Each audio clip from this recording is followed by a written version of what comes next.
All right, Kristen, so talk to me about how this was planned out. This was not something that you did spur of the moment. You had a permit, I believe, to do this outside of the Planned Parenthood?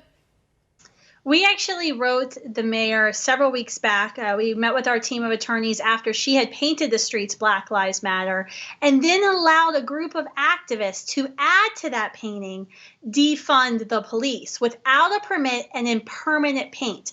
So we wrote a letter and said, this opens up the streets of DC to public expression. We would like the opportunity to add our voice to this important conversation happening right now.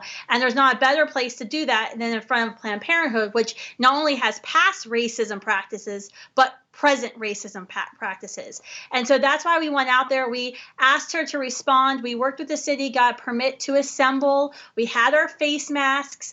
The mayor never responded to us. The police did tell us to bring temporary paint, which we complied with. When we arrived at 5 a.m. on Saturday, we had the mayor's answer, because there were 6 police cars waiting for us, threatening arrest if we painted on the street. And so we actually went with backup plan, being activists that we are. We had sidewalk chalk. So we pulled out the sidewalk chalk, began writing on the sidewalks, which happens every single Saturday in front of that Planned Parenthood. And when the student leaders began to write with washable chalk, they were arrested. And let me just confirm this. This happens every week outside of this Planned Parenthood. Erasable, you can erase it with water. Sidewalk chalk is used every single week, and normally pro-life activists are not arrested for this. Absolutely. In fact, Warner, one of the Students for Life team members who was arrested, has done this at least 20 times this year because he sidewalk counsels every single Saturday in front of that Planned Parenthood.